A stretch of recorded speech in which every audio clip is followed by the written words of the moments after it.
of overreaching eschatology and gospel of the kingdom, how much work can be done now to influence culture? How much focus and energy should be put there? Is that right, Greg?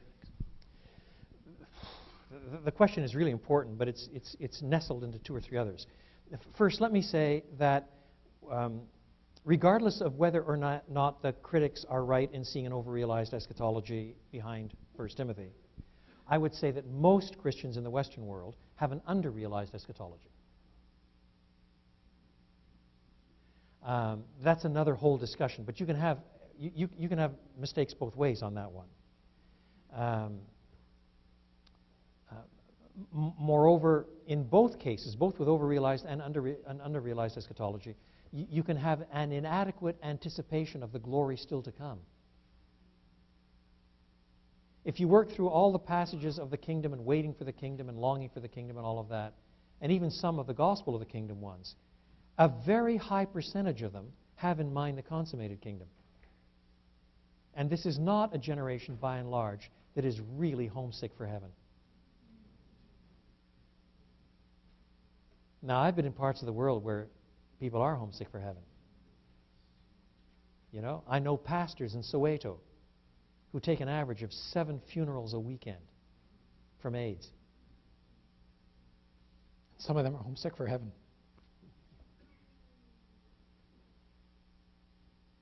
But we're so materially well off that most of us don't have that side of things right.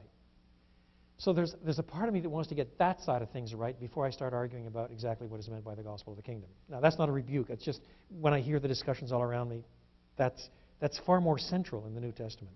You know, where's the generation that's coming along and saying, yes, even so, come, Lord Jesus. Then the next thing I would say, much closer to your question, is most of the passages, I'll come in on the side. The notion of kingdom is astonishingly plastic, or it's astonishingly diverse. In one sense, you're in the kingdom, whether you like it or not.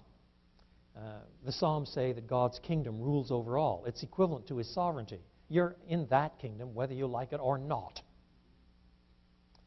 In the parable of the wheat and the tares, the kingdom is likened to, then the story is told of the wheat and the tares. And in that sense, then the kingdom has dawned, it's already here, but there are both wheat and tares in this kingdom. You don't want to be part of the tares, but both are here. In that sense, the kingdom has dawned in some sense, and you're in that kingdom too. The question really then is, in that use of kingdom, whether you belong to the wheat or the tares. But in John 3, for example, unless you're born again, you don't see or enter the kingdom.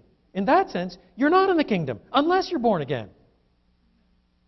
So you start working through passage after passage and you discover that the locus of who's in the kingdom varies enormously, even from parable to parable. So there is a sense in which in a lot of parables, the kingdom is the kingdominion. That is, it's God's sovereign reign. And in one sense, God's sovereign reign is over everything, and everybody's in it whether you like it or not. But then there is that subset of God's sovereign reign under which there is life, and you may or may not be in that kingdom. So that in some of the passages that are talking about building up the kingdom, or living like the kingdom, or living in the light of the Sermon on the Mount because the kingdom of heaven and its righteousness is what we're supposed to pursue, and this sort of thing, it seems to me that that question really gets tied very quickly to how you put together ecclesiology. It's not just a kingdom question. It's the relationship between kingdom and church. And in some of those passages, then the transformation of life that you expect is precisely the transformation of life that you expect under that subset of God's universal kingdom in which there is born-again, regenerating life.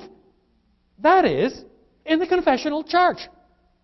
So in that sense, we are certainly to create a new society, a new relationship, a new set of, it's a new brother and sister thing, it's a new creation, of course. But then that's not talking about the transformation of the broader culture, it's talking about what ecclesiology teaches, you see.